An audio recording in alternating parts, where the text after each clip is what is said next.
Muy buenas noches, gracias por estar un día más con nosotros y tal y como les habíamos anunciado, en este miércoles santo tenemos un especial Cuarto Poder que hoy vamos a tener con el presidente de todos los canarios. Analizaremos los temas de actualidad y, por supuesto, el futuro que depara a esta tierra con los proyectos que tiene en marcha ya el Gobierno de Canarias. Como siempre les digo, gracias por estar con nosotros y con el patrocinio del Loro Parque comenzamos.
Loro Parque patrocina este programa.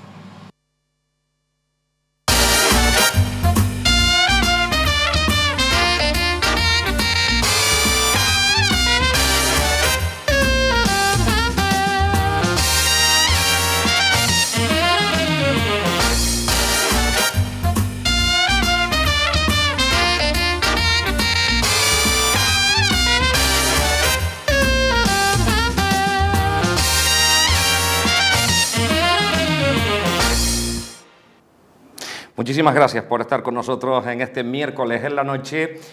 Tal y como les habíamos anunciado antes de nuestra cabecera, ya está con nosotros el presidente del Gobierno de Canarias, Fernando Clavijo. Fernando Clavijo, buenas noches. Hola, muy buenas noches. Bueno, Semana Santa intensa y además, turísticamente hablando, volvemos a hablar de otro récord en Canarias y además tenemos más llegadas de aviones que nunca. Al final, estos resultados que ya teníamos del pasado año, con un récord como mucho antes de la pandemia, tendremos que remontar a los años 90, al final se va a traducir con más recaudación de impuestos, más recaudación de IGIC, en mayor dinero en el bolsillo de los canarios, porque ahora que hay una moda de el turismo no deja todo el dinero suficiente, e incluso aquellos que dicen que el turismo nos quita calidad de vida, ¿qué le podemos decir a toda esta gente? Que el turismo es lo que nos da de comer. O sea, hay una realidad. O sea, la principal fuente de riqueza de Canarias es el turismo. Hay que intentar que ese turismo y que los buenos resultados del sector se trasladen a los trabajadores, se trasladen a la población, a la recaudación del gobierno se traslada porque se cobra por el IGIC. Hay que conseguirlo, hay que conseguir que el sector turístico tire del sector primario y tire del sector industrial para que se quede más economía. Por supuesto que hay que hacerlo, pero el turismo es lo que nos da de comer y solo tenemos que remontarnos, no mucho más allá, Dani. 70 años y teníamos que saber qué sociedad teníamos, con los niveles del analfabetismo, los servicios públicos, vivíamos del sector primario puro y duro, ¿no? Por lo tanto, hay que buscar ese equilibrio, pero desde luego no hay ni que estigmatizar al sector turístico, ni por supuesto fomentar actitudes de turismofobia o en este caso yo creo que de ejercicios de irresponsabilidad. Con la emergencia hídrica que ya han declarado algunos ayuntamientos, el Cabildo, el Gobierno de Canarias ha planificado también una programación para la lucha contra esta falta de agua. Es verdad que si miramos otras comunidades, en Canarias hemos dado un paso por delante, pues por ejemplo con las desaladoras. Pero es cierto que en una situación como esta parece que ha sido Insuficiente, presidente. Y además con una expectación y una preocupación importante de si llegarán las restricciones, si no llega más agua a lo largo de los próximos meses. ¿Qué le podemos decir a todos los canarios que además piensan, primero es la agricultura, me puede afectar después a la hora de abrir el grifo? Bueno, vamos a ver, efectivamente, es decir, llevamos encadenando una serie de inviernos donde el agua que ha caído, y sobre todo en el Teide, que afortunadamente ya nevó, pues no ha habido grandes nevadas, y eso se traduce pues que los acuíferos pues no se regeneran, no se rellenan, y consecuentemente pues tenemos dificultades para tener agua, ¿no? Yo creo que el principal problema lo vamos a tener este verano, en el caso de que no llueva, y se tendrá con la agricultura. El sector turístico, casi todos de ellos tienen desaladoras, y realmente pues bueno, no es que se le vaya a quitar el agua a la población para dársela al sector turístico, y lo que tenemos es que hacer un uso responsable. Y yo siempre pongo el mismo ejemplo: no puedes estar en pleno mes de agosto con la manguera limpiando el coche, gastando agua. O sea, hay que ser un poco, todos tenemos que contribuir. Pero además, en este caso, que la competencia en materia de infraestructuras hidráulicas la tienen los cabildos, lo que ha ocurrido es que nosotros en el año 2018 dejamos un convenio de obras hidráulicas pendiente de firmar con el Gobierno de España, que no quiso firmar, y que iban a permitir en 10 años invertir aproximadamente 1.000 millones de euros.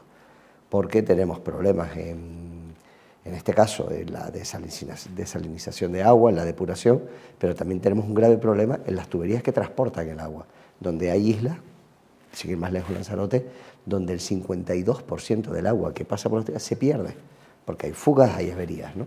Entonces, todos tenemos que hacer un ejercicio de responsabilidad, pero las administraciones públicas, que a veces parece que no es rentable políticamente cambiar las tuberías, es importante que todos, ayuntamientos, cabildos y por supuesto el Gobierno ayudando, que fue lo que ofrecimos el otro día, acometamos las obras de infraestructuras para mejorar la eficiencia en el abastecimiento y en las redes. Vamos a ir tocando algunos temas que además en ocasiones trascienden a Canarias. Las competencias en cada administración las tiene, y en las relaciones exteriores las tiene el Estado. Aquí nos hemos encontrado a lo largo del tiempo grandes problemas por la situación geográfica en la que nos encontramos los canarios, pues cuando Marruecos reclama Canarias como parte de su territorio, o ahora mismo con las maniobras militares a escasos kilómetros, exactamente a 125 kilómetros de distancia. Esto podría ser un nuevo enfrentamiento con el Estado central. ¿Qué le piden ustedes en estos momentos al Gobierno que lidera Pedro Sánchez? Porque en su momento fue Perejil, ¿ahora podríamos estar hablando de otra cosa?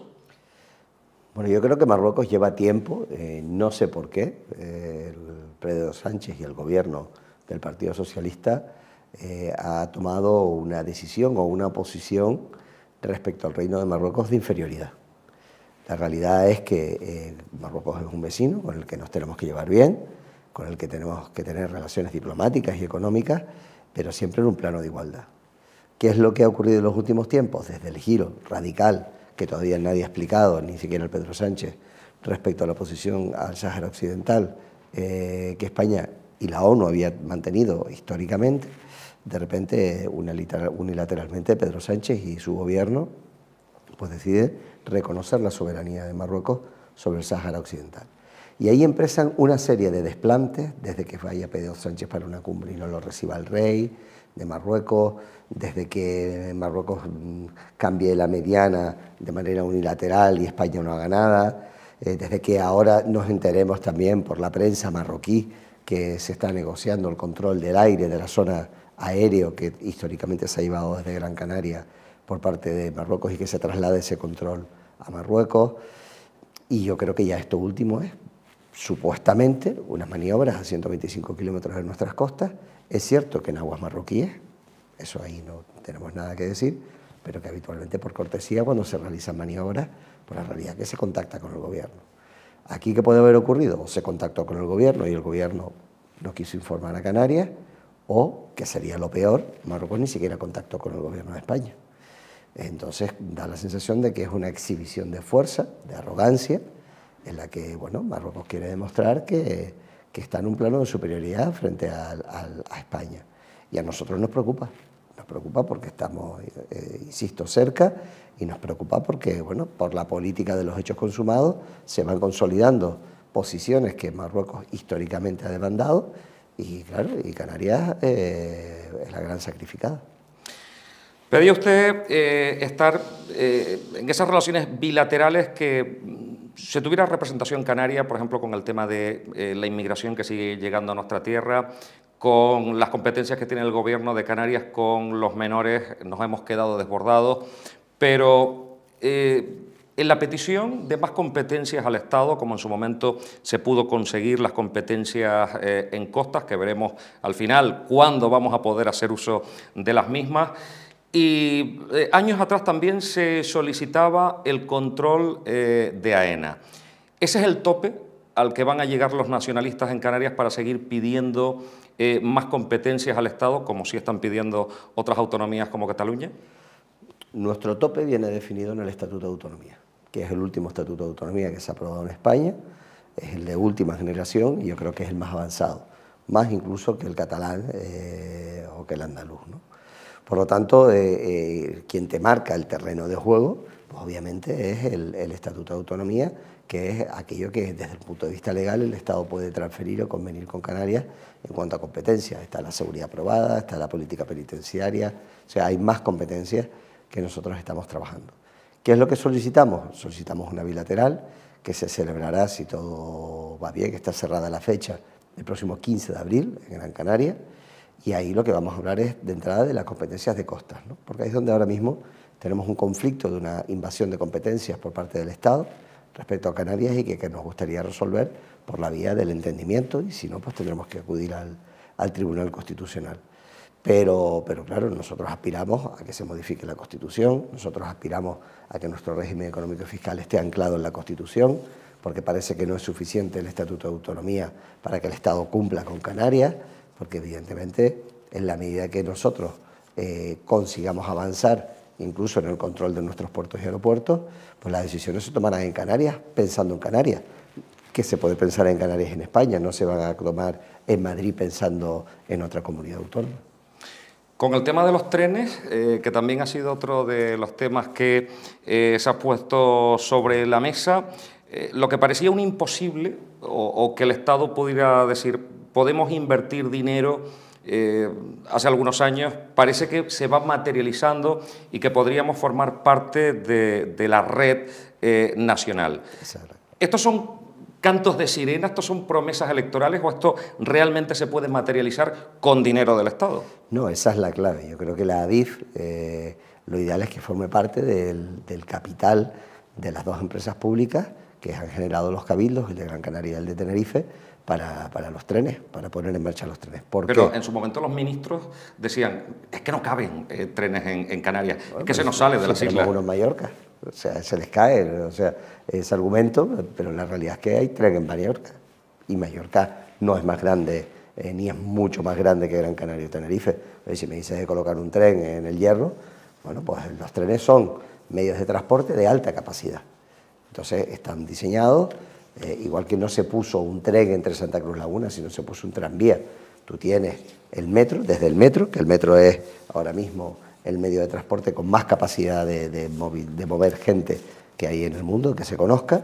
Pues oye, después del metro está el tren, después están los tranvías, después están las guaguas, después está el vehículo privado, ¿no? Pero en este caso lo que nosotros estamos defendiendo es que la ADIF pueda formar parte, porque el hecho de buscar financiación, que la puedes poner en los presupuestos, oye, pones un año, pero estos son inversiones que te duran a lo mejor 5, 6, 7 años. Entonces lo ideal es que formen parte de la red ferroviaria del Estado, donde obviamente estará el Gobierno, estará el Cabildo, estará las instituciones públicas canarias, pero que ellos de alguna manera garanticen la aportación y sobre todo el funcionamiento, igual que lo hacen en Madrid o lo hacen en Barcelona o lo hacen en La Coruña o en Bilbao, pues que garanticen el funcionamiento de esa red ferroviaria. ¿Por qué?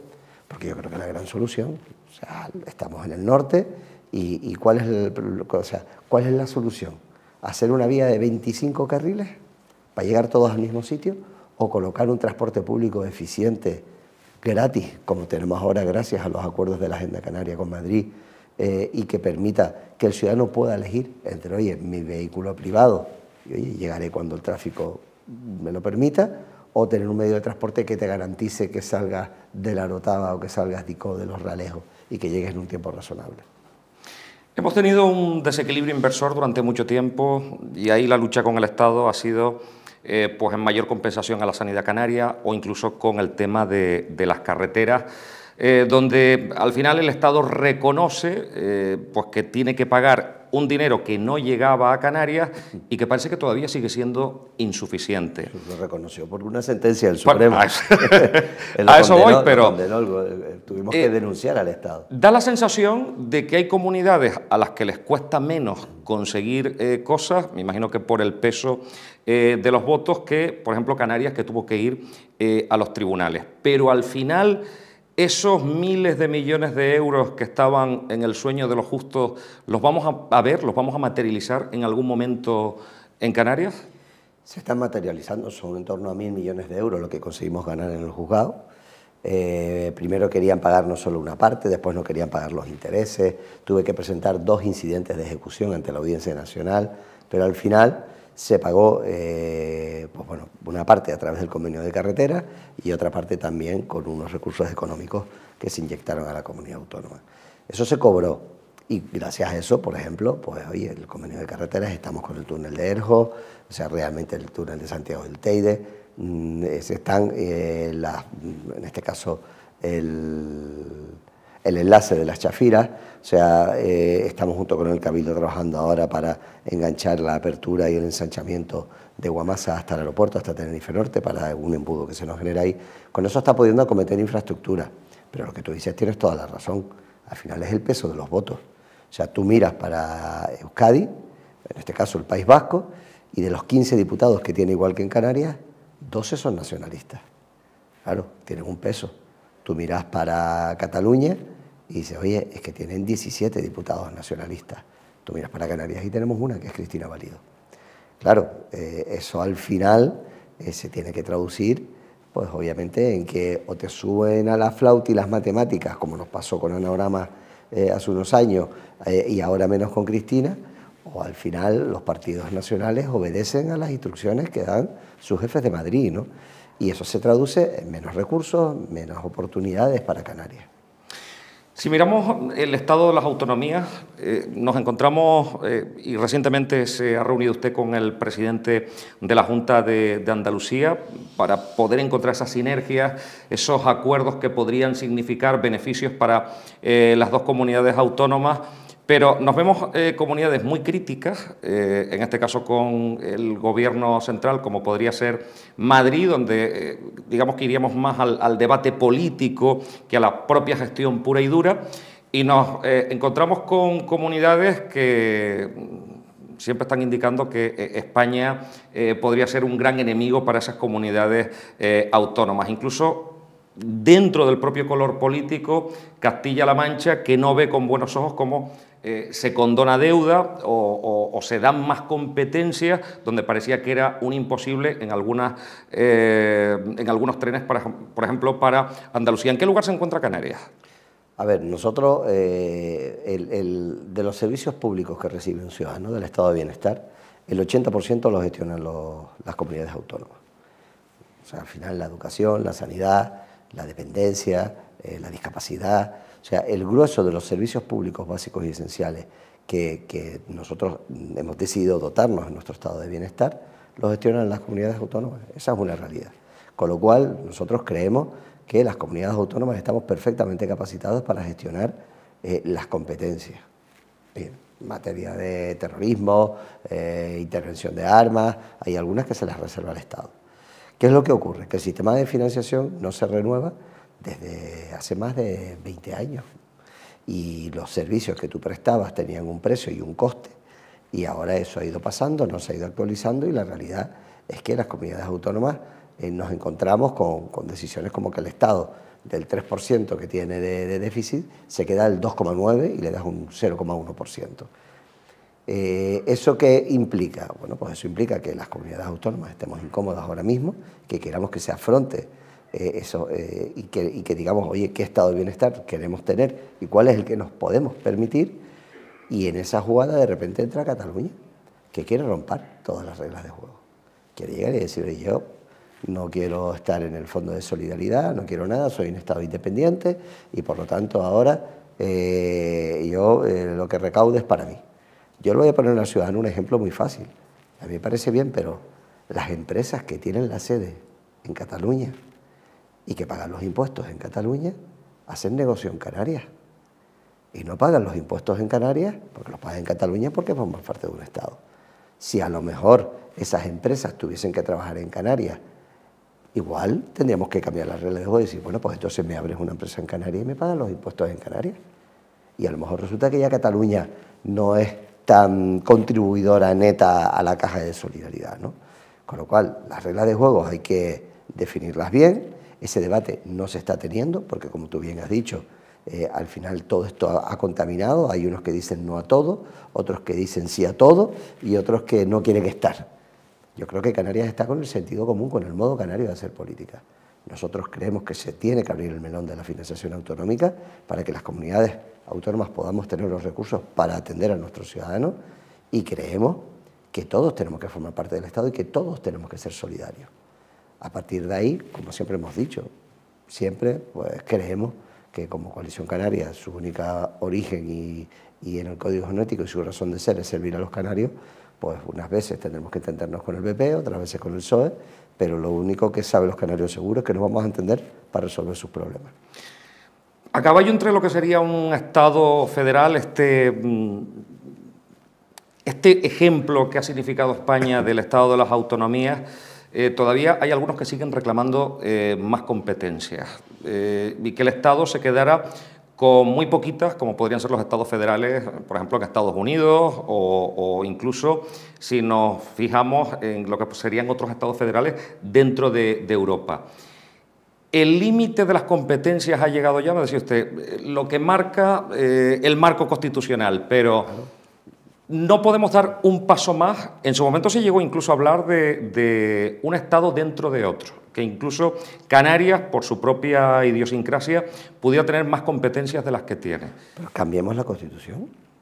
Ya te digo, nosotros somos partidarios de que la Constitución, ha servido a este país de manera excelente, permitió salir de una dictadura, permitió ordenar las estructuras del Estado, es una Constitución que tiene más de 40 años de vida, es una Constitución pues realmente que ha sido muy provechosa. Recordemos el país que éramos hace 40 años y recordemos el país, o seamos conscientes del país que somos ahora, qué servicios teníamos, qué estado de bienestar, qué garantía, qué seguridad y cuál es la que tenemos ahora. Ahora, como todo, no es inamovible. La Constitución tiene que adaptarse a los nuevos tiempos. El Estado de las autonomías, que es cuando te transfieren las competencias del Estado, de educación, de sanidad, muchas de ellas, bueno, pues digamos que se desarrolló de manera incompleta. Y ahora eso hay que revisarlo. Yo digo, bien, pero revisémoslo todo. Lo que no pueden revisarlo, uno, para lo que les interesa y para lo que no les interesa, no. Luego, ¿ese debate hay que tenerlo? Bueno, pues políticamente parece que no es el escenario más adecuado con la pelea que hay en Madrid, que con el y tú más, y yo en esto rompo una lanza por Canarias y por mis compañeros de todos los partidos políticos en Canarias, donde somos capaces de sentarnos, de entendernos, de hablar y de alcanzar acuerdos. Con la inmigración recientemente hemos tenido uno y vamos a alcanzar con la productividad, con el de educación o con el del empleo, seguro, ¿no? Pero Madrid es otra historia, ¿no? Madrid aquello es un sinsentido, que parece que están pensando en ellos mismos y no en el ciudadano. Pero nosotros somos partidarios de que se genere un caldo de cultivo precisamente para eso, Dani, para poder repensar. Y si hay que retocar la Constitución, pues que se retoque. Eso sí, tiene que requerir acuerdos amplios, como establece la propia Constitución para modificarla. Mayorías amplias donde, oiga, nos podamos poner de acuerdo.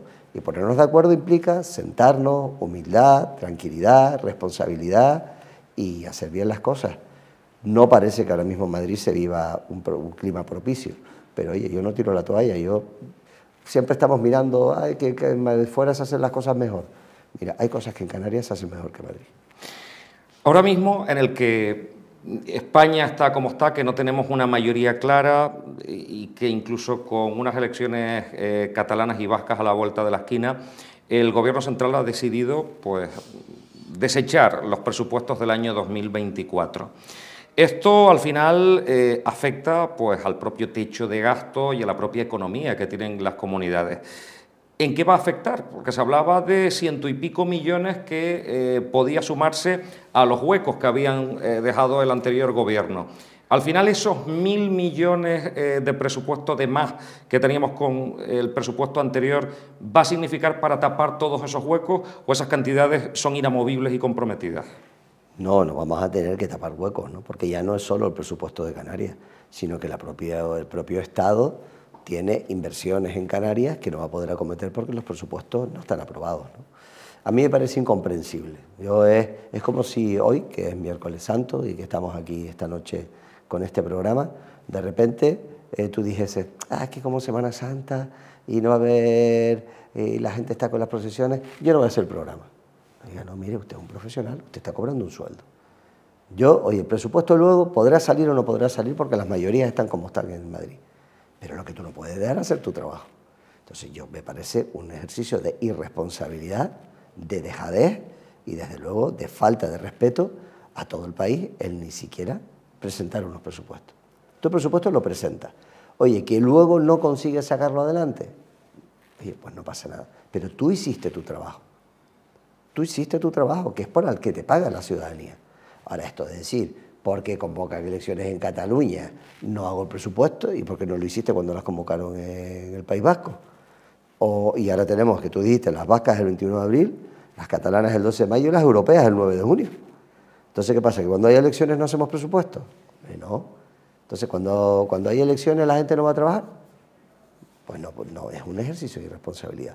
Y eso va a perjudicar al país en general, pero también va a perjudicar a Canarias, no solo porque tendremos que negociar con el Gobierno de España, con algunos decretos, que algunas partidas se puedan prorrogar, que ahora no están prorrogadas, pero por otro lado hay una importante cantidad de inversión que el Gobierno de España tiene que hacer, en España y en Canarias también, que no se va a poder hacer. Por ejemplo, la Agenda Canaria, donde ustedes tuvieron la habilidad de negociar con unos y con otros, que además es la tarea que tiene que hacer un partido nacionalista. Y ahora mismo con los presupuestos en el aire, y tendrán que modificarse estos presupuestos, ¿hasta dónde van a llegar ustedes para seguir apoyando el gobierno de Pedro Sánchez? A ver, esto es un contratiempo, evidentemente, que partidas que teníamos previsto que estuviesen en el 2024, como puede ser el convenio de obras hidráulicas, fundamental para la emergencia hídrica, el convenio de infraestructuras educativas, fundamental para seguir introduciendo mejoras en nuestros centros escolares, que la propia pandemia evidenció que había carencias importantes con la brecha digital que se pudo generar entre distintas zonas de Canarias, y también estamos hablando de partidas de financiaciones de las universidades públicas y distintos proyectos como las infraestructuras turísticas, ¿no? Eso evidentemente genera un contratiempo. ¿Qué es lo que estamos ahora intentando garantizar? Que todo el dinero que estaba en el 2023 y se ha prorrogado llegue a Canarias y llegue pronto. Y ahí está el plan de la pobreza, los planes de empleo, los recursos que tienen que venir para atender la inmigración, ¿no? Muchos recursos económicos que ahora, bueno, pues estamos tratando de que lleguen antes de que acabe el año y que no sirva como excusa esta prórroga de presupuesto para que no venga ese dinero a Canarias. Pero qué duda cabe que lo que se produce es un retraso. ¿Eso significa que no se está cumpliendo la Agenda Canaria? No, se está cumpliendo. Estamos pudiendo ir en la guagua gratis y en el tranvía, y eso es Agenda Canaria. Estamos modificando el artículo 35 de la Ley de Extranjería para que los menores no acompañados puedan irse, los niños y niñas inmigrantes puedan distribuirse por todo el territorio. Oye, estamos pudiendo seguir dando las ayudas en La Palma de todos los negocios y los empleos de los negocios que estaban y que siguen debajo de la lava del volcán y que no se han podido rehacer. Estamos ahora trabajando, y eso todavía no, pero hay que hacerlo, para que el 60% de descuento de IRPF de la isla de La Palma pues se pueda empezar a aplicar, ya que con la prórroga del presupuesto pues se ha quedado en el aire, ¿no? O sea, la Agenda Canaria se está cumpliendo, no al ritmo que nos gustaría. Es cierto que teóricamente hay una legislatura para poder cumplirla, y lo que ha generado esto es un retraso. Ahora, si vemos que los presupuestos del 2025 no se cumplen, pues obviamente si ellos no cumplen, no cumplimos nosotros. Como nacionalista, como presidente de una comunidad autónoma y como ciudadano de a pie, no sé si la pregunta que le voy a hacer va a tener la misma respuesta. Con una España que avanza sin presupuestos, con unas leyes que van a tener que estar negociándose hasta el último minuto, y ya vimos lo que pasó con la ley de amnistía. ¿Este gobierno, hablo del gobierno central, debería convocar elecciones? A ver, claro, ¿la convocatoria de las elecciones te garantiza un escenario mejor o peor? Yo creo que ahora mismo los ciudadanos hicieron la tarea. Los ciudadanos fueron en julio y votaron. Y votaron lo que votaron y salió lo que salió. Quien no está haciendo la tarea y no está siendo responsable somos los partidos políticos, que tenemos la obligación de entendernos para alcanzar acuerdos para mejorar la calidad de vida de los ciudadanos. Luego, ¿convocar elecciones sí o no? Pues, oye, si no hay presupuesto del 2025, pues obviamente habrá que convocar elecciones, porque lo que no podemos estar es 2 años sin presupuesto. Pero eso tampoco es garantía de que el resultado de las urnas al final sea mejor para los ciudadanos. Y cuando digo los ciudadanos es que no nos encontremos otra vez en una ecuación de difícil resolución donde tenga que haber 4, 5, 6, 7, 8 partidos sumando para dar una mayoría estable para gobernar. Luego, yo eso, que no va a depender de nosotros, yo la autocrítica que hago es, el problema no lo tienen los ciudadanos que han ido a votar, el problema lo tenemos los partidos políticos y sobre todo en Madrid la dinámica en la que han entrado de que parece que el fin es llegar al poder y no, llegar a las instituciones es el medio para transformar España y Canarias en una sociedad mejor. Y ese es el principal problema que tenemos, Dani. Yo te digo, hasta después de las elecciones de junio no se va a despejar, tienes toda la razón. Y es triste que sea así, porque los que estamos gobernando, o al menos eso es lo que yo le intento imprimir al gobierno de Canarias y a todos mis compañeros, nosotros estamos gobernando y tenemos que gobernar. Y nos pagan para eso. Y esa es nuestra responsabilidad. Y tenemos que estar ajenos a todo lo que está saliendo de corrupción, a lo que está saliendo de inestabilidad política, así Cataluña esto, Cataluña lo otro, País Vasco aquello. Hay que gobernar, porque todos los días los funcionarios y los médicos y los auxiliares y las enfermeras se levantan y van a trabajar, a servir a los ciudadanos. Y esa es nuestra obligación. Por corrupción se cambió un gobierno por otro en este país, donde Pedro Sánchez pues, ha sacado rentabilidad de esa moción de censura. Ahora tenemos un caso de una supuesta corrupción tremenda que podría salpicar a muchas comunidades. Una de las más intensas donde ha caído ha sido Canarias. Y en estos momentos cada voto se mide con muchísimo mimo para que puedan prosperar cualquier proposición de ley en nuestro país. Pero tenemos unas elecciones catalanas y unas elecciones vascas, con lo cual, sobre todo en las elecciones vascas, el resultado y el apoyo del Partido Socialista podría ser fundamental para cambiar la aritmética en nuestras Cortes Generales. ¿Hasta dónde estarían ustedes dispuestos a apoyar al Partido Socialista? Si cayera el PNV, por ejemplo. Si cayera el PNV, a ver, nosotros somos un partido serio, firmamos los acuerdos. Somos un partido joven relativamente, tenemos 40 años de historia, somos un partido modesto, nacionalista, constitucionalista y que nació de fruto del abandono de Madrid a esta tierra y la discriminación y nuestra hoja de servicio es servir a Canarias y ese es nuestro compromiso y nuestro objetivo. A partir de ahí, efectivamente, las aritméticas en Euskadi o en Cataluña pueden implicar, porque claro, lo apoya en el Euskadi Bildu y el PNV, y alguno de los dos tendrá que presidir el Euskadi y tener un lehendakari, y en Cataluña lo apoya Esquerra y lo apoya Junts, con lo cual, y van a competir ellos, ¿no? Y el Partido Socialista a lo mejor se le tiene que abrir la tesitura de apoyar a uno o a otro para tener o presidir sus comunidades autónomas, y eso puede generar un desequilibrio, ¿no? Nosotros, mientras cumplan con nuestra agenda canaria, no vamos a estar en operaciones de desequilibrio de gobierno. Nosotros creemos que la estabilidad y en los tiempos que nos toca vivir es importante. Ahora, si el Partido Socialista no es capaz de sostener los apoyos, pues imagino que Pedro Sánchez convocará elecciones O si le quieren hacer una moción de censura y tienen los votos, pues que le haga una moción de censura. Pero nosotros vamos a estar siempre con los acuerdos que hemos firmado. Si se cumple, cumplirá. Lo vimos comenzando esta legislatura. Llevaron 3 decretos ley que estaban dentro de la Agenda Canaria, entre lo que estaba la continuidad del transporte público gratuito en Canarias, y los apoyamos. De los 3 decretos prosperaron 2, y los 2 fueron por el voto de Coalición Canaria, porque somos gente seria, responsable, y es lo que vamos a seguir haciendo. Que luego no tiene los apoyos, pues que convoque las elecciones y se reparten otra vez las cartas y ya veremos cómo queda la partida. Pero nosotros nunca hemos estado en operaciones de desestabilización ni de hacer la vida imposible, porque es malo para el ciudadano. Es usted el secretario general, además de Coalición Canaria, presidente del Gobierno en nuestra tierra. En aquellos momentos de negociación, ¿se ponen los 2 líderes en contacto con usted directamente para saber cuál iba a ser el apoyo finalmente de Coalición Canaria? Sí, nosotros contactamos con los dos partidos y pusimos la Agenda Canaria sobre la mesa. Cuando se constituyó la mesa del Congreso, del Senado, el Senado del PP tenía mayoría absoluta, pero yo tuve la oportunidad de reunirme con Alberto Núñez Feijóo, con el que pues creo que tengo una amistad de hace años, con la que compartíamos presidencia de comunidad autónoma, y la realidad es que el primero que se comprometió en firmar la Agenda Canaria, y así fue el Partido Popular. Por eso tuvo el apoyo de la constitución de la mesa y por eso tuvo el apoyo en su investidura, que luego no reunió los apoyos.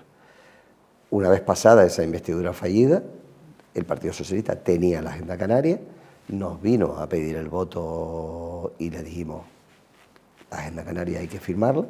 En aquel momento lo único que se cambió favorable a Canarias era la necesidad de resolver el tema de los menores no acompañados, de los niños y niñas, que se incluyó en esa Agenda Canaria y se firmó la Agenda Canaria y contó con el voto en la investidura, entre otras cosas porque tenía los votos ya para ser investido presidente. La única diferencia era si con nuestro apoyo conseguíamos tener una Agenda Canaria o sin nuestro apoyo iba a ser presidente, pero Canarias se quedaba sin agenda. Y como he dicho aquí, nuestra forma y razón de ser es servir a Canarias, y hemos servido a Canarias con el PSOE en el gobierno y hemos servido a Canarias con el PP en el gobierno. A la hora de sacar cosas, a la hora de las negociaciones, ¿con quién habla más usted? ¿Con Pedro Sánchez o con Ángel Víctor Torres? No, con Ángel Víctor. Con Ángel Víctor. No, con Ángel Víctor Torres hablo y hablo con más miembros del Ejecutivo de Pedro Sánchez. Hablo los temas que tengo que hablar con Ángel Víctor, que además conoce Canarias y con el que tengo una magnífica relación, pero hablo con otros ministros y otras ministras, obviamente, para hablar e interesarme de esos departamentos. No ha obviado el expresidente Ángel Víctor Torres, que estaba molesto con la decisión de Coalición Canaria. ¿Han podido hablar ustedes en estos días por esa decisión? Sí, coincidí con él en la inauguración de una exposición de un cómic que tenía que ver con la memoria democrática, y bueno, y hablábamos con tranquilidad y también yo se lo dije, si el Partido Socialista no viene a solicitar nuestro voto, lo que tienen es que hablar con nuestra portavoz, con Cristina Valido. Ella está allí, está está de lunes a jueves toda la semana, y cuando el Partido Socialista necesite o busque el apoyo de Coalición Canaria para algún asunto ajeno a la Agenda Canaria, porque nosotros en nuestro compromiso nos hemos comprometido a apoyar una serie de cuestiones y ese voto está comprometido por la Agenda Canaria, pero surgen en la legislatura muchas cosas. O sea, puede surgir pues lo que ha surgido de reprobaciones o enmiendas o mociones. Pues en ese momento lo que tiene que hacer el Partido Socialista es contactar con Cristina Valido, que es nuestra portavoz, y que además lo está haciendo maravillosamente bien, y ella acuerda y negocia. Ahora, si no llamas y no contactas, damos por sentado que tienes los apoyos y que no te interesa nuestro apoyo. Por lo tanto, nosotros jugamos con total libertad, porque no estamos comprometidos solo con Canarias, ni con unos ni con otros. Nuestro compromiso es con Canarias. Hablaremos en unos instantes de sanidad. Si Ángel Víctor ya se ha amortizado como candidato en Canarias, a pesar de que el Partido Socialista en Canarias sigue dándolo como la opción predilecta en las próximas elecciones. Hablaremos de elecciones europeas, hablaremos del Parlamento, de las relaciones de Coalición Canaria con el resto de los partidos, salud del pacto y, por supuesto, de muchas cosas más a la vuelta de la publicidad. Hasta ahora mismo. Loro Parque patrocina este programa. Loro Parque patrocina este programa.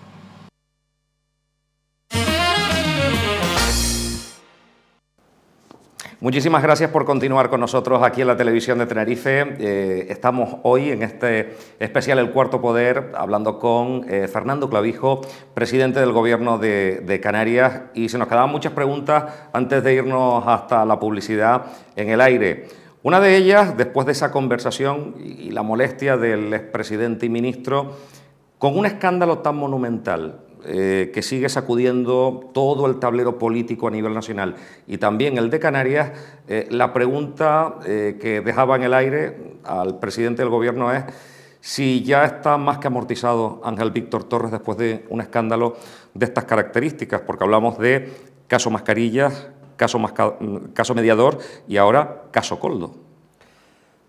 Bueno, yo creo que lo que se evidencia es que la gestión de la pandemia fue francamente defectuosa, por llamarlo y ser respetuoso con las palabras, ¿no? A partir de ahí queda mucha legislatura hasta el 2027, que sean las elecciones, y pueden ocurrir muchas cosas, ¿no?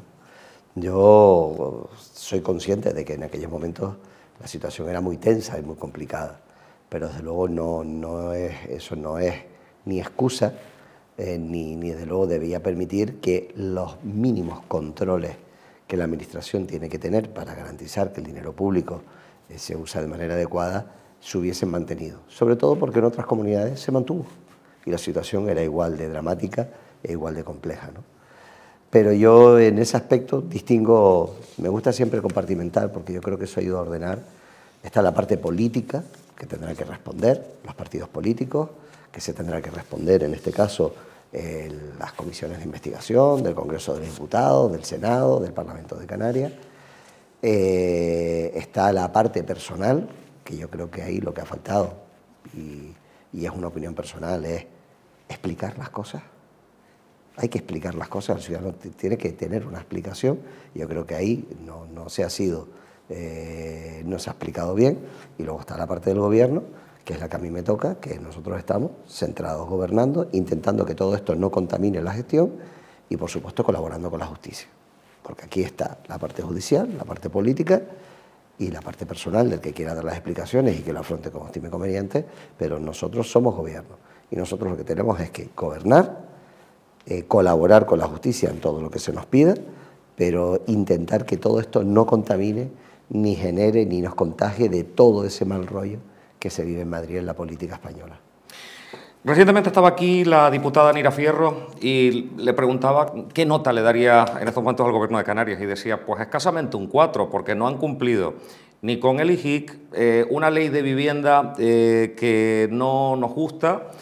También se ponía sobre la mesa, y también con el tema de educación, que no se había cumplido también con ese 5% y que incluso estaban por debajo de lo que había dejado el anterior Gobierno. De ese 4,6 se había quedado en un 4,2. Le pongo esas tres cuestiones sobre la mesa, que además son de especial interés para todos los ciudadanos. Sin duda hay más dinero para sanidad, pero tampoco lo ven bien, porque dice que el mayor parte de ese dinero se va al gasto farmacéutico, con lo cual le pongo 4 patas sobre la mesa de las mayores críticas que han hecho a su Gobierno. Bueno, a ver, voy a empezar por el final. Si le parece, dejamos de subvencionar el gasto farmacéutico y la gente no puede medicarse porque no podemos el dinero para la medicina. A ver, si la portavoz del partido, la presidenta del grupo parlamentario del Partido Socialista nos dan 4, pues estoy encantado. ¿Qué quieres que te diga, Dani? O sea, porque bueno, que la oposición nos dé casi un aprobado o un insuficiente bajo, pues yo creo que las cosas no se están haciendo tan mal, ¿no? Pero al margen del chascarrillo, a ver, en materia de vivienda, ¿cuántas viviendas construyó el Pacto de las Flores en los últimos 4 años? Ellos solos. Entregaron 104, que las dejé adjudicadas yo cuando era presidente. No construyeron ni una vivienda. Esa es la realidad. Luego continuamos con la política de vivienda. ¿Cuántas viviendas pusieron ellos en el plan de vivienda para 4 años? 2.000. ¿Cuántas demandas tenemos demandantes? 25.000. ¿Usted cree que así vamos a resolver el problema?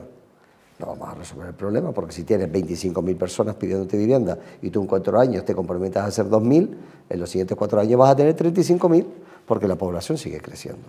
Luego teníamos que hacer un decreto ley que permitiese que el sector privado pudiese hacer vivienda protegida, para que entre el sector público y el privado pudiésemos poner vivienda suficiente para bajar los precios de venta y de alquileres. Y ese es el trabajo que se ha hecho. Vamos a esperar, es que el decreto ley no tiene ni un mes de vida.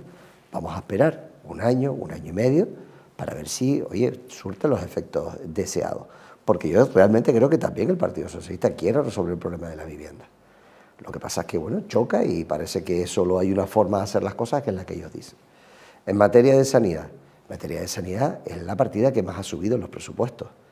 Pero la realidad es que ellos presupuestaban siempre menos y luego el gasto era superior. Y eso lo que hacía era que los servicios sanitarios no fuesen a la velocidad que demandan. Tenemos un problema en sanidad gordo, tenemos un problema porque el sistema sufrió mucho con la pandemia y eso lastró a los profesionales, desmoralizó, evidenció todas las carencias que teníamos y ahora estamos pagando. O sea, parece que la pandemia ya acabó y que no ha pasado nada. No. O sea, tenemos gente con COVID persistente, tenemos la atención primaria a reventar con los médicos haciendo un esfuerzo brutal. ¿Por qué? Pues porque estamos intentando recuperarnos de aquel parón. Y en materia de educación, yo les puse el ejemplo en el debate de la nacionalidad. O sea, ¿qué es más? ¿El 4,2% de 200 o el 4,5% de 100? Claro, hacen trampas al solitario. Cuando tú dices que tiene que ser el 5% del PIB, si el PIB baja y tú bajas la aportación en educación, pero por tu porcentaje puede subir, entonces cumple. Esto no es cumplir el 5%. Esto es más complicado que decir, cumplir 5% no, es tener los profesores, poner la enseñanza de 0 a 3 años, que hicieron 1.600 matrículas y no tenían ni las aulas hechas, es tener las infraestructuras educativas que ahora tenemos que tener para poder dar a nuestros institutos y a nuestros colegios las condiciones para poder desarrollar la actividad educativa. O sea, no nos quedemos en eslóganes ni en frases, porque eso es muy típico de ellos. Es decir, nada, yo cumplí con esto. Eso no significa que la educación esté bien. Para que la educación esté bien y la formación profesional y las universidades públicas, tenemos mucho trabajo que hacer. Nos quedaba el tema del IJIC. El tema del IJIC, y el tema del IJIC, sí. Que dice que al final que era una de las mayores promesas que sabía que no iba a poder cumplir. Era una de las promesas. No sabíamos. Del IJIC lo hemos bajado. Nosotros hemos hecho una rebaja fiscal en los presupuestos del 2024 de 245 millones de euros. ¿Qué ha sido? Bajar el IJIC, bajar el IRPF, el tramo autonómico, y suprimir el impuesto de sucesiones y donaciones. Y por primera vez, después, creo recordar, salía en un medio de comunicación el otro día, de los últimos 6 o 5 años, por primera vez ya no se están rechazando tantas herencias. Porque al final la gente rechazaba la herencia porque no podía pagar los impuestos. Esa es la triste realidad. Cuando ellos dicen, no, es que usted ha quitado eso para los ricos. Eso se ha traducido en una rebaja fiscal de 245 millones de euros en los presupuestos del 24. Y dijimos, este presupuesto es prudente, no sabemos lo que puede ocurrir, el Estado no tiene presupuesto ni nos ha dado los datos, hay que ser prudentes, porque todo parece indicar que va a ser mejor. Pero por si acaso, lo que no quiero es verme luego decirte, oye, aquello que te dije no puede ser por... ¿Y qué ha ocurrido? Desgraciadamente, que el tiempo nos ha dado la razón. No hay presupuesto del Estado, tenemos la incógnita de los 280 millones de euros de las entregas a cuenta y de las liquidaciones positivas del año 22, y ahora mismo, gracias a que hemos hecho un presupuesto prudente, todo el mundo sabe que en Canarias, a pesar de no haya presupuesto del Estado del 2024, no va a verse ninguno de los compromisos adquiridos en peligro, porque hicimos las cosas con prudencia, a pesar de que la oposición nos lo criticó. Luego yo no creo que para dar clases presupuestarias ahora mismo, con lo que está haciendo el PSOE, esté para darle... ¿Pero desecha esa bajada o espera poder aplicarla si la situación económica mejora? Tenemos 4 años. Tenemos 4 años para cumplir, bueno, ya 3 años y 4 meses para poder cumplir nuestras promesas electorales. Nosotros seguimos creyendo que solo hay 2 formas de distribuir la riqueza mejor en Canarias y en un mundo cuyo sistema de desarrollo es el capitalismo. Una es el impuesto, los impuestos, y otras son el empleo. Y nosotros estamos empeñados en mejorar la distribución de la renta en Canarias por las dos vías, por la subida de sueldos de los empleos, y ahí yo sé que al sector turístico no le gusta cuando yo lo digo, pero la realidad es que está teniendo cifras récord de beneficios y de facturación, y eso se tiene que trasladar a los trabajadores, aunque a ellos no les guste, pero tienen que redistribuir esa riqueza. El sector turístico tiene que ser consciente de su papel de liderazgo en esta comunidad autónoma y tiene que ayudar a que salga el resto. Y por otro lado de los impuestos. Y el otro lado de los impuestos es bajando básicamente el IRPF en el tramo autonómico y el IGI, y no renunciamos. Y en el presupuesto del 2025 seguiremos llevando rebajas fiscales. Si se aclara el panorama, igual podemos llegar a una rebaja más potente, y si no se aclara tendremos que seguir siendo prudentes, porque al final el ciudadano quiere ir al médico y que lo atiendan, que el ciudadano quiere que los servicios funcionen, y los padres queremos que nuestros hijos vayan al colegio y haya profesores que los enseñen, y eso se tiene que pagar. Nosotros aquí cada día desmenuzamos la actualidad con los protagonistas, y recientemente han estado en esta casa tanto el nuevo gerente del Hospital Universitario de Canarias y nos decía, bueno, imagínense ustedes un hospital que tiene 7.000 trabajadores, hemos podido mejorar el tema de urgencias, que era un cajón desastre, un 20% más, y por ejemplo, hemos destinado parte del cuadro médico mejorando la situación al Hospital del Norte, vamos a impedir que la gente que tenía que hacer esas largas trayectorias y colas hasta el hospital universitario puedan tener la diálisis, oncología en el Hospital del Norte, y que esos médicos que están en una situación complicada porque ya no hay más espacio, nos explicaba el gerente, puedan tener más espacio en el Hospital del Norte. Pero me sorprendía que una cosa tan básica como hacer un desvío, que a veces no es tanto una cuestión de dinero, sino de gestión. Estaba con nosotros la directora general de Dependencia y también nos daba un dato que nos escalofriaba, y es que desde el 20 de abril no se había tramitado una pensión no contributiva porque los tribunales estaban obsoletos. Con un concierto con el Servicio Canario de la Salud, poder derivar médicos para tener esos tribunales y descongestionar. Y ninguno me pudo responder a esta pregunta, ¿por qué esto no se hizo antes? Claro,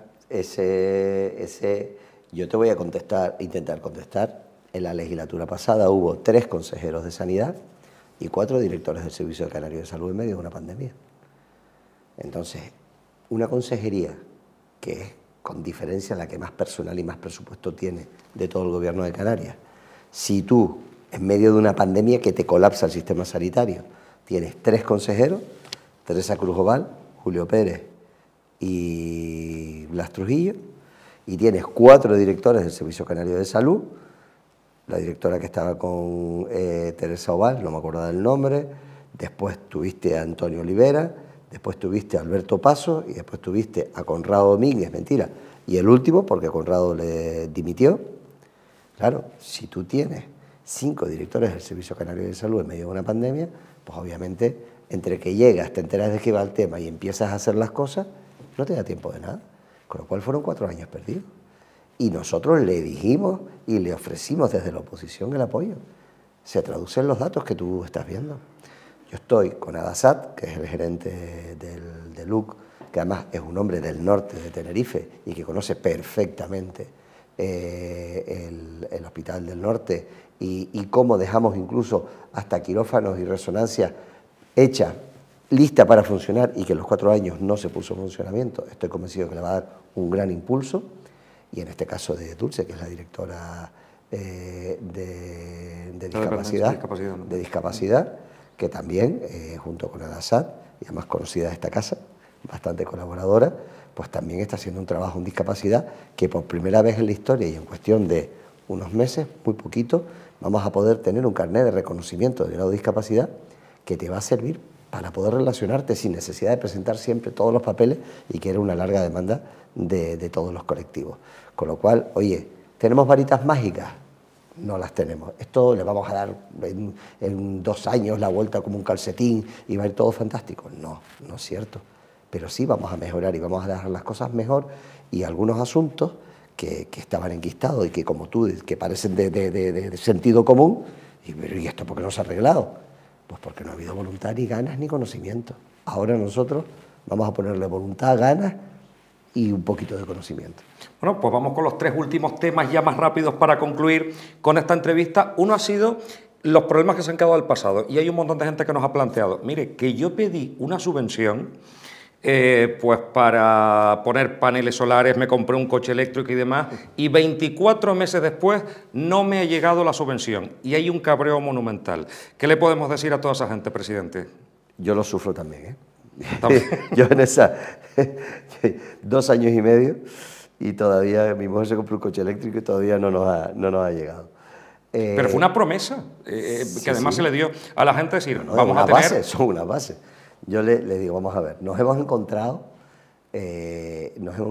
con un desastre con esos expedientes, que además es un grave problema porque son fondos europeos que vamos a tener que justificar y que rendir cuentas a Europa, y que en ocasiones esas unidades de gestión han cambiado las personas, se ha caído el sistema, se ha perdido documentación. Y se está haciendo ahora un esfuerzo importante, inclusive se ha puesto una empresa pública que es el ITC, para intentar por lo menos mandar un correo electrónico a aquellos expedientes que están incompletos y que, claro, el ciudadano presentó lo que se le pidió y no ha tenido más respuesta. Y no sabe si es que tiene que corregirlo o no, ¿no? Entonces, yo ahí tengo que decir, y ha sido duro, pero si algún ciudadano está pendiente de la respuesta, yo le rogaría que mandase un correo electrónico y que preguntase por cómo va el expediente. Porque hubo, en el trasvase de la documentación, hubo documentación que se perdió y nos encontramos que hubo expedientes que no están. Entonces, aquel que esté esperando, escuchando, por favor que contacte, que mande un correo electrónico, porque igual de ahí tiramos del hilo.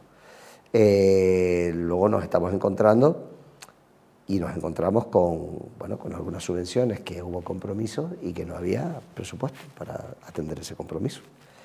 Y hemos intentado, con las partidas del presupuesto del 2024, suplementar el crédito para poder atender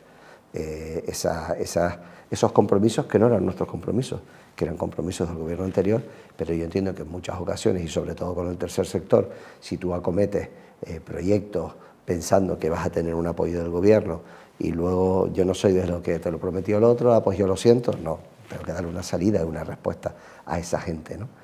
Y ahí Candelaria, con todo su equipo de bienestar social, está haciendo un trabajo magnífico para poder atender, a lo mejor no todo lo que quería, pero poder por lo menos darles algún tipo de respuesta, ¿no? Y ese es uno de los asuntos que más nos ha preocupado, ¿no? Insisto, con los fondos Next Generation y la justificación, que nos hemos encontrado todo muy desordenado y va a ser difícil que podamos salvar todo el dinero. Hay otro grupo menos numeroso, pero que están muy pendientes a esta entrevista, que son los médicos forenses, Instituto de Medicina Legal, que llevan sufriendo un problemón y que buscan una salida, una respuesta y más medios. ¿Qué le podemos decir en estos momentos a esa gente que sigue manifestándose? Había habido 2 cosas. Ha habido falta de organización, y hay que reconocerlo. Tú piensas, Dani, que cuando nosotros llegamos, todavía la gente estaba teletrabajando y para poder ir tú a cualquier oficina del gobierno tenías que pedir cita porque si no un segurita no te dejaba entrar. Y cuando nosotros llegamos ya había pasado 2 años la pandemia y tuvimos que reordenar eso, ¿vale? Entonces ha habido falta de organización y es verdad que hay falta de medios y esa es una realidad. Pero también te digo que vamos a intentar suplirlo y ya no es una cuestión de voluntad política y de poner dinero, sino es que no tenemos médicos. Es que no hay ni un médico en paro en Canarias. O sea, cualquier persona que esté en disposición de un título médico lo contratamos ya, o sea, mañana, porque tenemos una carencia importante. Y en islas no capitalinas, como puede ser La Palma, Lanzarote, Fuerteventura, más aún, ¿no? Entre otras cosas por el problema de la vivienda. Luego hay una falta de medios y Nieves Lady, que es la consejera, está poniendo los recursos que los tiene, pero intentando conseguir médicos para ayudar. Y ahí estamos intentando buscar, pues, hasta médicos que se tienen que jubilar, estamos pidiendo que prorroguen su jubilación y que no se jubilen, porque nos hacen falta que puedan prolongar su vida laboral hasta, creo que el tope son los 70 años, ¿no? Pues estamos pidiendo eso. Pero también había un problema de organización y eso también le hemos metido mano. Último tema que le planteo en esta noche. A veces cuando las cosas están muy tranquilas, con determinados políticos, dice, en algún momento sale un titular. Y ha salido, en este caso, Casimiro Curbelo.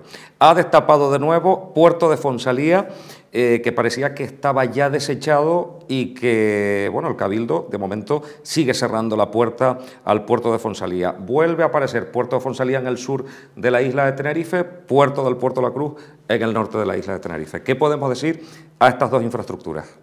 Bueno, vamos a ver. Empiezo por la del norte, que estamos en el norte. El anterior presidente, Pedro Martín, no, Carlos Alonso, junto con, estábamos Rosa Dávila, actual presidenta del Cabildo y consejera de Hacienda, y conmigo mismo como presidente, hicimos una apuesta decidida por no el macropuerto o el puerto grande que se quería hacer, sino adecuar un puerto que permitiese bueno, pues mejorar el tráfico marítimo con el norte de la isla, más reducido, era más fácil para las declaraciones de impacto medioambiental. Hicimos un proyecto que además lo lideró Carlos Alonso, insisto, lideraba el Cabildo, que estaba preocupado por el asunto, y Rosa Dávila lo conoce muy bien, porque como consejera de Hacienda pusimos el crédito, con una parte que era la lámina de tierra y la lámina de agua. Y ese proyecto, donde se adelantaba el dinero, una parte importante por el Fondo del Gobierno de Canarias, pero una parte del Cabildo con Fondos de Desarrollo de Canarias, del FEDECAN, eso quedó absolutamente desechado y parado totalmente en cuanto entró la siguiente corporación.